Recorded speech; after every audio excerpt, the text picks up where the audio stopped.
Just a minute. Just a minute, Samantha Parker shouted as she burst through the revolving glass doors of Skyview Tower, her breath ragged from the icy January wind outside.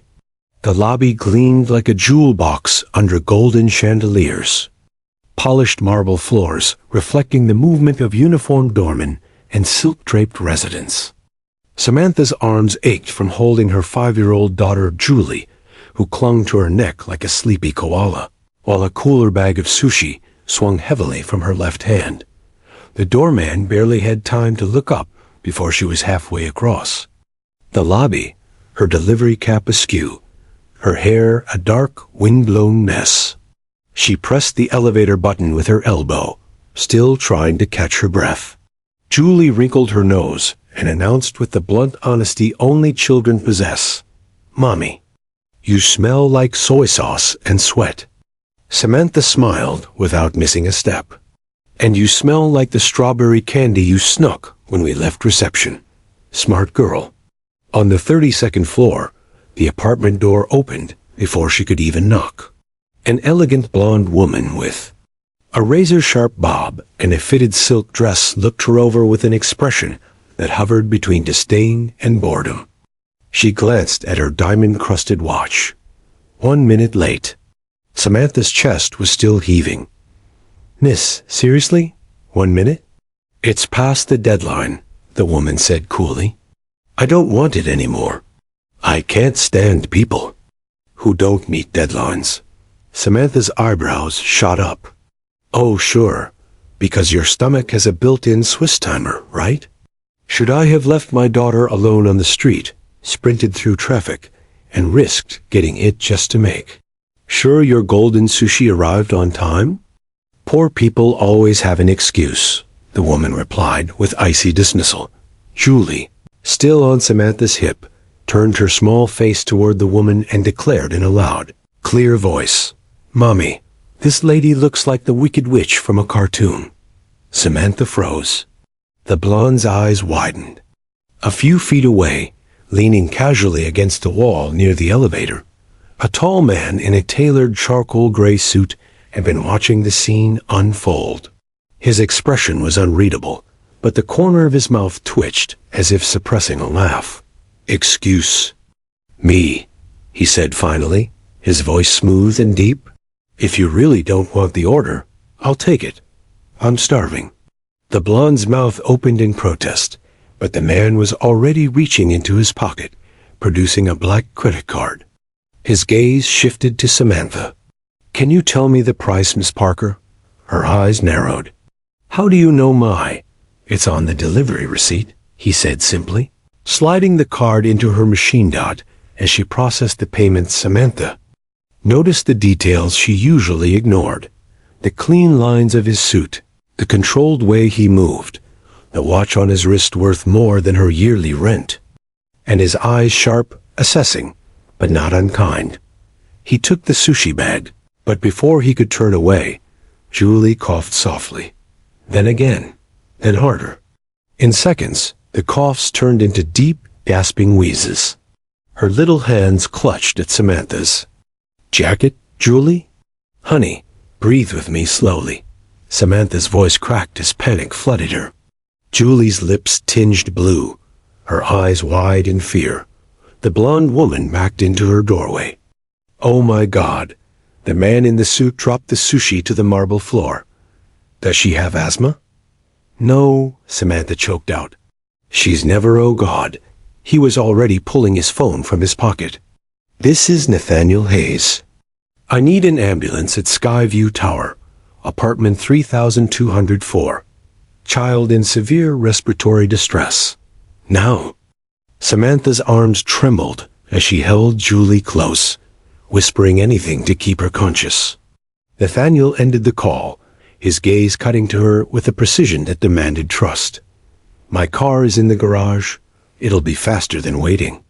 I don't even know you." "And I don't know you," he interrupted, already pressing the elevator button. "But your daughter needs help now." Julie gave another desperate wheeze, and Samantha made her choice. She followed him into the elevator, holding her child as if the world could steal her away at any second. Nathaniel's jaw was set, his eyes focused, every inch of him a man, used to taking control. In that moment, Samantha didn't see a stranger. She saw the only chance Julie had. Samantha had barely slept the night after Julie's hospital scare, even with the doctor's reassurances that it had been a bronchospasm, and not something worse. She kept waking to check on her daughter. The bill for the emergency visit still burned in the back of her mind, $5,300. An impossible sum for someone who lived on delivery runs and tips. She told herself she'd find a way to pay it back, no matter what. Nathaniel Hayes thought. 2 days later, she was standing in the narrow hallway outside her apartment, balancing a grocery bag on one hip and fumbling for her keys, when a tall, older man in a dark suit appeared at the top of the stairs. He was in his early 60s, hair silver, but perfectly styled, his shoes polished to a mirror shine. His presence didn't belong here, among peeling paint and humming fluorescents, and yet he navigated the hallway as if it were his boardroom. Samantha Parker? His voice was smooth, practiced, and carried the weight of someone who was used to being obeyed. Her grip on the grocery bag tightened. Who's asking? Henry Hayes. He extended a hand she didn't take. Nathaniel's father. The name hit her like a pebble in still water small, but the ripples spread fast. If this is about the hospital bill, I already told your son. This isn't about the bill. He cut in, a faint smile playing at the corners of his mouth. This is about opportunity. She opened her door cautiously, setting the groceries down before crossing her arms. You came all the way to my building for an opportunity? I believe in handling delicate matters face to face. He stepped inside without being invited, scanning her small living room the way a jeweler examines a diamond for flaws. His eyes landed briefly on Julie's crayon drawings taped to the wall, and for just a moment, Samantha thought she saw a flicker of something softer. Then it was gone, replaced by calculation. I have a proposal for you, Henry said, turning back to her. One that could solve every financial problem you have and secure your daughter's future. She narrowed her eyes. Go on. My son, he began, is 32, unmarried, and stubborn to the point of self-sabotage. For years, I've introduced him to women who would be perfect partners for him, 8, to be exact, in the past year alone. Models, heiresses, women from the finest families. He's rejected them all. Samantha let out a short laugh. Maybe. He just doesn't like being told who to date. Henry's smile sharpened. Or maybe he hasn't met someone who challenges him. You, Miss Parker, do. I saw it the moment you stood in my company lobby, arguing with him about repaying that hospital. Bill, her stomach tightened. You're not seriously suggesting I am, he said, and there was no mistaking the seriousness in his tone. I want you to pretend to be Nathaniel's girlfriend. Public events, charity galas, dinners with investors. Appear to be infatuated. Make the world believe Nathaniel has finally found someone. In return, you'll receive $10,000 for every public appearance, plus Julie's tuition, covered at the best private school in the city for the next 5 years. At the conclusion, a $50,000 bonus. The number rattled in her brain, far too large to ignore, far too tempting for a mother who lay awake at night calculating grocery money. That's lying, she said finally. It's marketing. Henry corrected smoothly. And marketing is simply presenting reality in the best possible light. Samantha shook her head. And what does Nathaniel think about this? Leave Nathaniel to me. Henry's tone was almost casual, but there was a weight under it that said he rarely left anything to chance. She took a step back, suddenly, feeling like prey. I'm not an actress. I'd screw it up in 5 minutes. That's exactly why you'll succeed, he said. You're authentic. People will see that and believe it's real. including Nathaniel. Before she could respond, the door to her apartment creaked open. Julie padded out in her pajamas, rubbing her eyes. "Mommy, who's this man?" Henry crouched slightly, his smile transforming into something almost warm. "I'm a friend of your mom's, and you must be Julie." Julie nodded, studying him with the frankness of a child. "You have fancy shoes," Henry chuckled. "I do." Then, glancing back at Samantha, he straightened. "Think about it. Opportunities like this don't knock twice." He slipped a slim white envelope onto her coffee table and let himself out without waiting for an answer. Samantha stared at the envelope, as if it might explode. She could feel Julie's small hand slip into hers, the warmth grounding her, even as her mind spun with numbers, with possibilities, with the sharp edge of distrust. When she opened it, she found a typed contract, an embossed school brochure, and a check with more zeros than she'd ever seen on paper. It was wrong. It was insane. And yet, the thought of Julie in that school, never having to worry about medication costs again, clawed at her resolve. She closed her eyes, already knowing. She was in deeper than she wanted to admit. The Plaza Hotel's grand ballroom looked like something torn from a fairy tale. Crystal chandeliers floated overhead like frozen fireworks, casting their glow on towering arrangements of white orchids and polished silverware that gleamed like mirrors. Samantha had never been in a room so beautiful, or so intimidating. Her borrowed catering uniform itched, the black slacks too loose, the shirt too stiff, the bow tie choking her with every breath. She had told herself all afternoon she wouldn't go through with it.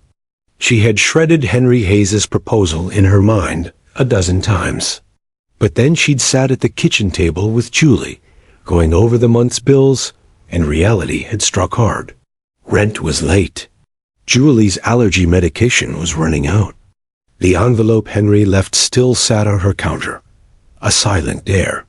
She hated herself for putting the uniform on, but tonight was her first appearance as Nathaniel's supposed girlfriend, and she'd already decided she would endure it for Julie's sake.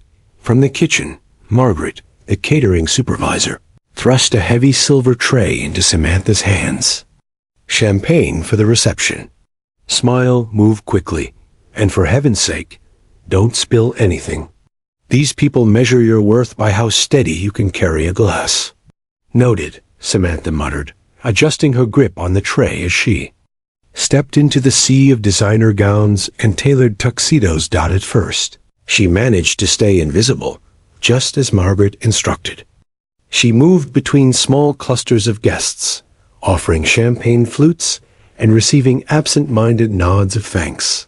But as she rounded a marble column, her eyes caught him. Nathaniel Hayes, across the room, in a black tuxedo that fit him like it, had been poured onto his frame. He was speaking to a group of investors, his posture easy, but his gaze razor-sharp. He looked different here, in his element, composed, commanding. Not the man who'd knelt on a hospital floor holding her daughter's hand, but the CEO, who probably signed contracts worth more than she'd make in a lifetime. She reminded herself to keep moving. Don't look, don't engage. Just get through the night. "Excuse me, can you serve me?" The sharp, impatient voice cut into her thoughts. Samantha turned to see an older woman in an emerald gown, her neck heavy with diamonds. "Of course," Samantha said, stepping forward with the tray. "Finally." "You servers are slower every year," the woman said. Taking a glass without looking at her dot, Samantha bit her tongue and turned to leave, only to hear her name. "Samantha? Samantha. Parker?" She froze. Nathaniel was approaching, leaving his group behind, his eyes trained on her with open surprise. The crowd's chatter seemed to fade. She forced a polite smile. "Good evening, Mr. Hayes." He stopped in front of her, lowering his voice. "What are you doing here?" "Working," she said, tilting the tray toward him. "Extra cash for..." Julie's meds. You know how it is. Before Nathaniel could answer, a tall blonde in a blood-red gown appeared at his side, her hand brushing his arm possessively. She was all gloss and precision, the kind of woman who belonged here. Nathaniel, aren't you going to introduce me to your friend? This is Samantha Parker, Nathaniel said after a beat. Samantha, this is Victoria Lane. Victoria's gaze swept Samantha from head to toe, lingering on the catering uniform before she smiled. The kind of smile that was all teeth and no warmth. Ah, the delivery girl. Nathaniel told me about the hospital incident. Very dramatic. It was a medical emergency, Samantha replied, keeping her tone even. Of course, Victoria said sweetly. It must be convenient to have someone wealthy appear at just the right time. The insult was paper-thin, but sharp enough to cut. Samantha felt heat rise in her cheeks, but before she could speak, Nathaniel's voice hardened. Victoria. That's enough. Victoria only raised an eyebrow and sipped her champagne. Samantha turned to leave, her grip on the tray tightening, and that's when her heel caught on the polished marble floor. The tray tipped. The moment stretched into slow motion. A dozen champagne flutes sailed through the air, arcs of gold, liquid glittering in the chandelier light before crashing spectacularly onto Nathaniel Hayes.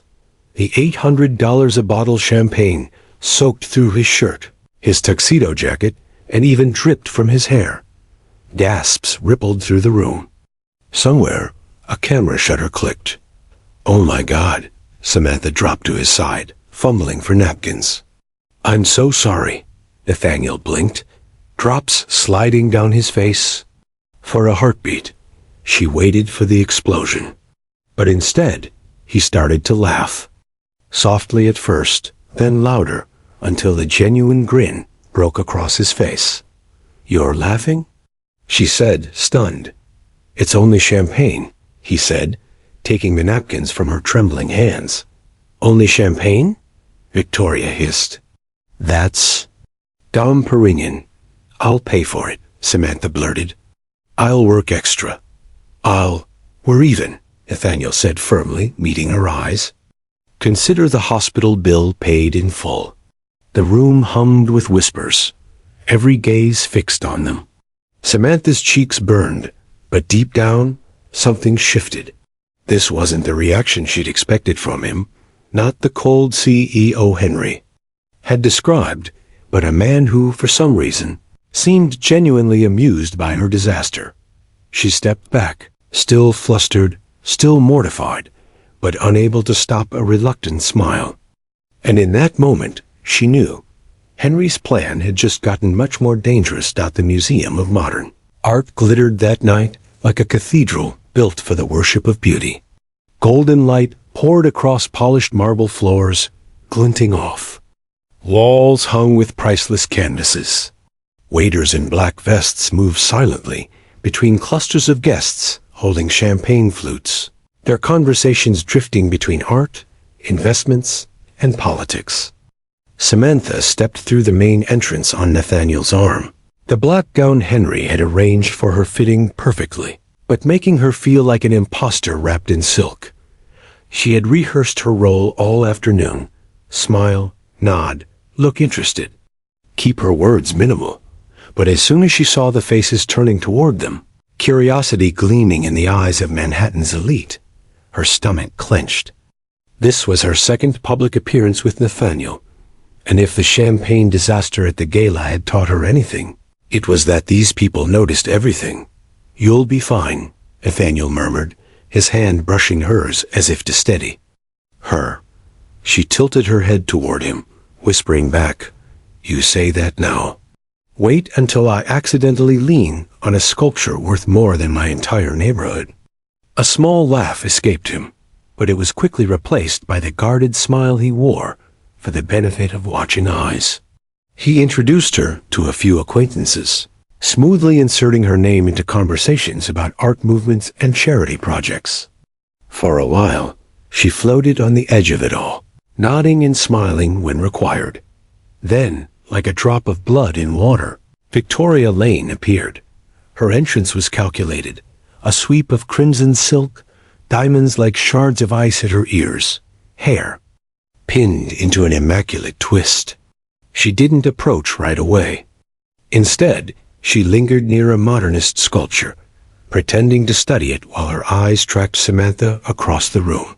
When she finally closed the distance, it was with the measured stride of a predator that knew the prey had nowhere to run. Nathaniel. Victoria purred, her voice cutting through the hum of the crowd. What a wonderful surprise. His smile cooled. Victoria. I didn't know you'd be here. You know I never miss a charity evening, she replied, her attention sliding to Samantha with surgical precision. And this must be your new companion. Samantha Parker, Nathaniel said evenly. Samantha, this is Victoria Lane. Ah, the name from the papers. Victoria's lips curved, but her eyes held no warmth. It's such a bold move, Nathaniel. So unexpected. Samantha's spine stiffened. Bold?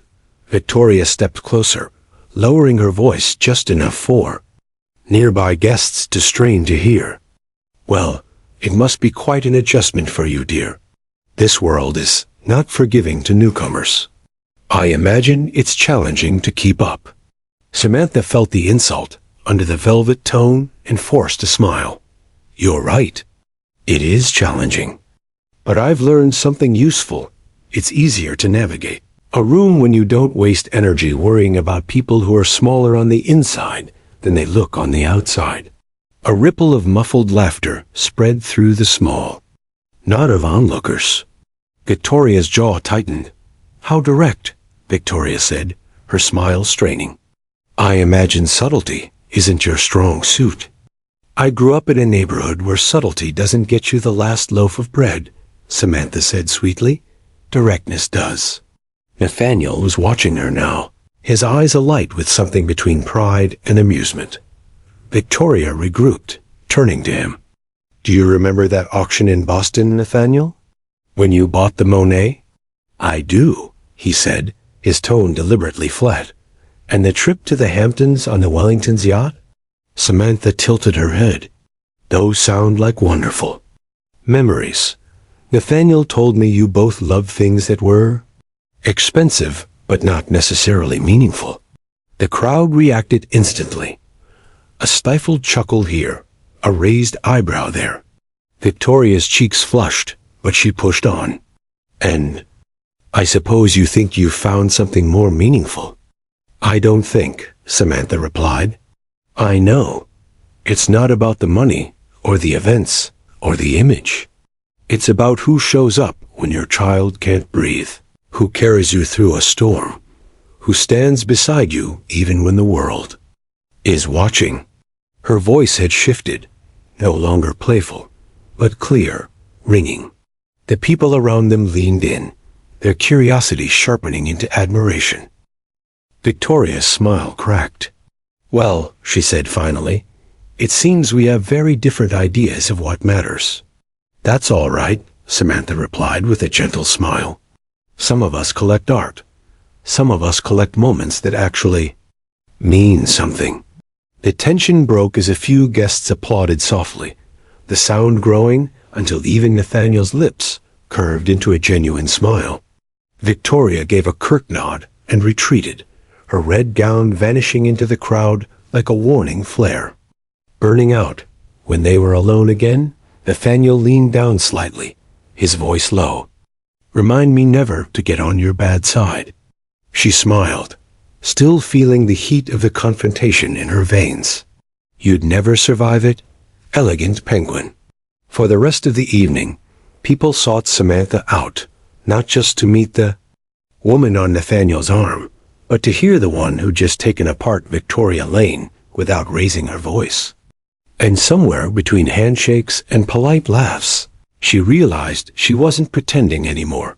Asterisk, the Boston trip was supposed to be routine. Fly in the evening before, attend the investor breakfast the next morning, seal a deal worth millions, fly home by nightfall. Nathaniel had arranged every detail with his usual precision. But when the gate agent at JFK announced that Flight 212 to Boston was canceled due to a sudden snowstorm, Samantha saw the faintest flicker of frustration cross his otherwise composed face. "All flights are grounded until tomorrow," the agent said apologetically. "We can rebook you." "No need," Nathaniel cut in. "We'll drive." Samantha blinked. "We?" He turned to her as if the answer were obvious. "You're part of the appearance now. Investors expect to see us together." She rolled her eyes. "Right. Can't have the elegant penguin show up unaccompanied." The storm was already spitting snow across the windshield as they left the city. By the time they crossed into Connecticut, thick flakes swirled in the headlights, and the road ahead was vanishing into white. Nathaniel's hands stayed steady on the wheel, but Samantha could feel the subtle tension in the car not an hour later. They passed a small wooden sign for an inn tucked off the main road. "We'll stop here," he decided. The inn looked like it had been plucked from a Christmas card. Stone fireplace roaring in the lobby, garlands hanging from the banisters, a faint smell of cinnamon drifting through the air. The receptionist, a cheerful woman in a plaid scarf, offered an apologetic smile. "We only have one room left, king bed, but there's a sofa." Samantha immediately pointed to herself. "I'll take the sofa." "No," Nathaniel said, as if that settled it. "I'm not sharing a bed with you," she countered. "No matter how harmlessly elegant a penguin you are." Something in his mouth twitched. Not quite a smile, but close. "We'll figure it out." Upstairs, the room was warm, the fire crackling in the corner. Samantha tossed her bag onto the sofa and kicked off her boots. Before they could argue about sleeping arrangements again, her phone buzzed with a video call. Julie's face filled the screen, eyes wide with excitement. "Mommy! Mrs. Rodriguez says you're stuck in the snow with Uncle Penguin." Samantha groaned. "Hi, sweetheart. We're fine. Just waiting out the storm." Julie leaned closer to the camera. "You should play a game. Mrs. Rodriguez taught me 20 questions. You can find out each other's secrets." Nathaniel arched a brow. "Secrets?" Julie grinned. "Yes, Mommy. Find out his favorite food?" When the call ended, they found themselves sitting across from each other by the fire, the game already underway. "Is it sweet?" she asked. "No." "Salty?" "Yes." "Expensive?" "That depends on where you buy it." Her eyes narrowed. "Pizza?" "No." "Hot dog?" Getting warmer. Her mouth dropped open. "Don't tell me a McDonald's double bacon cheeseburger." Nathaniel actually laughed, the sound warm and unguarded. "How did you guess?" "Because you look like the kind of man who has. Expensive taste, but sneaks fast food at 2 a.m. like it's a dirty secret." The questions kept coming. She learned he played the piano, but hadn't told anyone in years. That he once cried during a Disney movie with his niece. That his biggest insecurity was never knowing if people liked him for himself or for his last name. "That's sad," she said softly. "It's realistic," he replied. Her turn came, and he learned she was afraid of elevators, that she dreamed of becoming an art teacher, that she'd once cut her own hair in middle school and ended up bald on one side. It was close to midnight when his stomach growled loudly enough to make them both laugh. The inn's restaurant was closed, but Samantha found pancake ingredients in the guest kitchen. "You cook?" he asked, leaning against the counter. "I'm a single mom." "It's a survival skill." He insisted on helping, which turned into a disaster the moment he tried to flip a pancake in the air. It landed half on the stove, half on the floor. In the chaos of retrieving it, a dish towel brushed the burner and caught fire. "Fire!" he barked. "Don't splash it." She shouted back, swatting at the flames until they fizzled. Smoke filled the kitchen. The fire alarm screamed, and both of them doubled over laughing, covered in flour like two kids caught playing in the pantry. When the mess was finally cleaned up, They ended up back in the room, still smiling. Nathaniel stretched out on the sofa without complaint, and Samantha slipped into the bed, staring at the firelight dancing on the ceiling. She told herself it was just part of the act, just another night in a fake relationship. But somewhere between the laughter in the kitchen and the quiet warmth in the room, she realized she was starting to forget it was pretend. ****.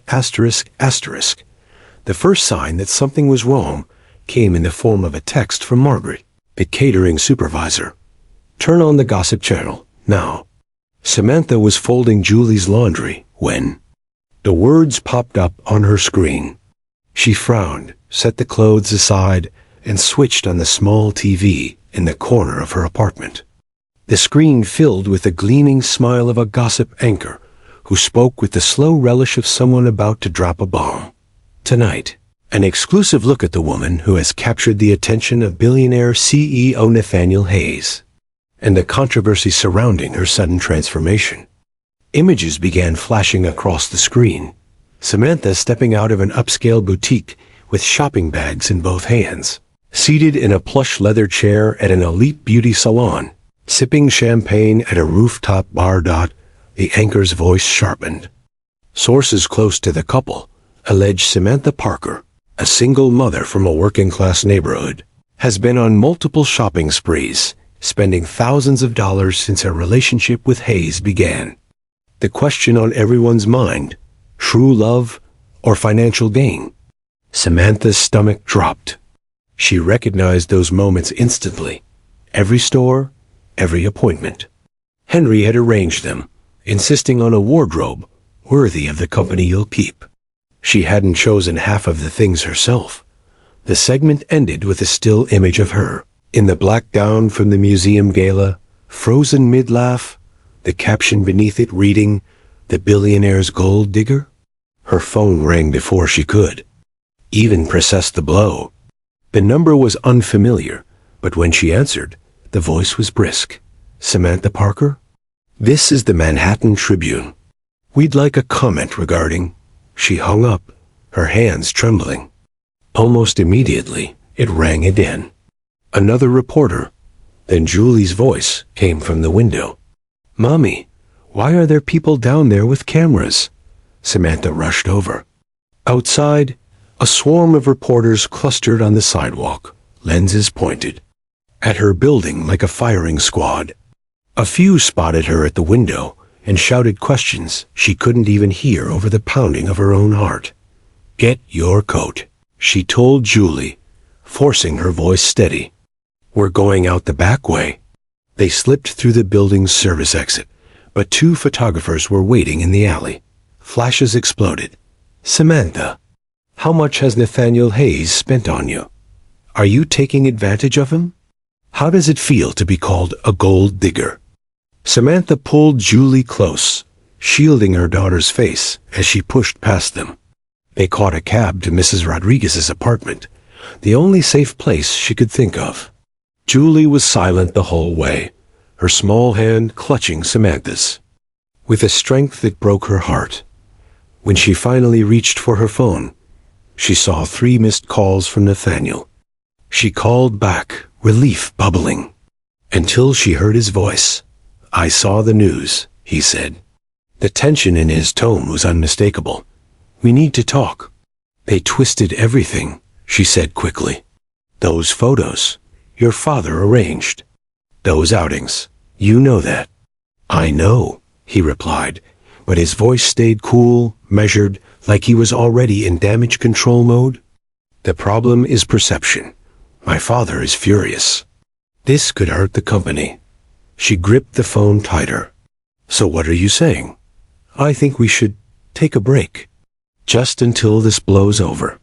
The words landed like ice water. "A break? It's for the best. You understand, right?" Her throat tightened. "Of course. This was just a deal after all." She forced her voice to stay steady. "Wouldn't want to ruin your corporate image." "Samantha," but she'd already hung up. Across the room, Julie's big brown eyes searched her face. "Did you fight with Uncle Penguin?" Samantha sat down heavily on the couch. Not exactly. He just decided it's better if we're not friends for a while. Julie's mouth pressed into a firm line. That's evil penguin stuff. Real friends don't leave when things get hard. Her daughter's words cut deeper than any headline. The next week was a blur. Deliveries were canceled. Clients she'd served for years stopped answering her messages. The label from the tabloids followed her like a shadow. Henry didn't call. Nathaniel didn't show up. And Samantha told herself over and over that she'd been a fool to think any of it. The laughter, the late-night pancakes, the warmth in his eyes had been real. But in quiet moments, when Julie was asleep and the apartment was still, she knew the truth. Somewhere along the way, it had stopped being pretend for her. And that was what hurt most of all. **** 3 weeks passed before Samantha saw him again. By then, the snow outside had melted into gray slush. The gossip channels had moved on to fresher scandals, and she had convinced herself that Nathaniel Hayes was nothing more than an expensive lesson she couldn't afford to repeat. She was back on her delivery routes, head down, bills paid, just enough to keep the lights on. Julie never asked about Uncle Penguin anymore, though Samantha sometimes caught her daughter staring out the window with that quiet, searching expression children wore when they were missing something they didn't have words for. It was a Tuesday afternoon when the elevator doors opened in the lobby of the Davenport building, and Samantha stepped out with a brown paper bag of Thai food. She didn't notice him at first, too busy reading the unit number on the receipt, until a deep voice cut through the hum of the lobby. Samantha. Her head snapped up. Nathaniel stood near the reception desk, coat draped over one arm, eyes locked on hers. He looked exactly the same, tailored charcoal suit, perfectly knotted tie, yet there was something different. The set of his jaw was tighter, the darkness under his eyes deeper. "I'm delivering an order," she said flatly, walking past him toward the elevators.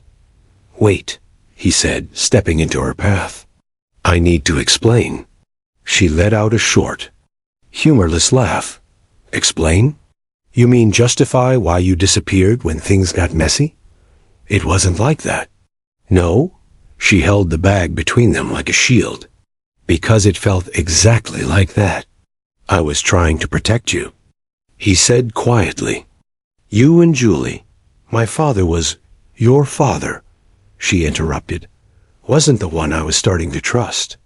The elevator dinged, and she stepped inside without waiting for his reply. He didn't follow, and she told herself she was glad. But her hands shook all the way up to the 14th floor. That night, when she got home, Mrs. Rodriguez was waiting at her door. "Your daughter's homework is on the table," the older woman said. "And there's someone in the kitchen who insists on cooking you dinner." Before Samantha could ask, Nathaniel stepped out of the kitchen doorway. No suit this time, just a dark sweater, sleeves pushed up, the faint smell of garlic in the air. "I bribed Mrs. Rodriguez with dessert to let me in," he said. "You're impossible to catch otherwise." She crossed her arms. "This is creepy, you know. I know. But I'm here because I made a mistake." His voice was steady, but there was something raw in it. He told her about the fight with his father, the threats to cut him out of Hayes Enterprises if he didn't end things with her, how he tried to protect the company, thinking it would somehow protect her too. "I was wrong," he finished. "I let fear make my decision for me, and the truth is, I haven't stopped thinking about you, either of you." Julie appeared in the hallway then, clutching her stuffed penguin. "Uncle Penguin," she said softly, "you made Mommy cry." Nathaniel knelt so he was eye level with her. "I know, sweetheart, and I'm sorry. I'm going to spend a long time proving I won't do it again." Something in Samantha's chest twisted. She hated that she wanted to believe him. They ate dinner together, pasta, badly overcooked with too much garlic, But somehow it was perfect. They laughed more than they had in weeks. Julie made him wear a paper crown she'd made at school. And he didn't take it off all evening. When it was time for him to leave, he paused at the door. "One more thing," he said, reaching into his coat. He handed her a sealed envelope. Inside was a single sheet of paper, a signed transfer, making her the official owner of her own delivery company. No more working for someone else. No more. Fear of losing her roots. Samantha stared at it, then at him. "Why?" "Because you've built this all on your own," he said. "You deserve to own it. And because I want to build something with you, not just for you." She didn't answer right away. But when he bent down so Julie could hug him goodbye, she saw her daughter's little arms wrapped tight around his neck. And the decision that had been clawing at her for weeks finally began to settle. Maybe, just maybe, some people really did come back. And this time, she wasn't going to let fear decide for her.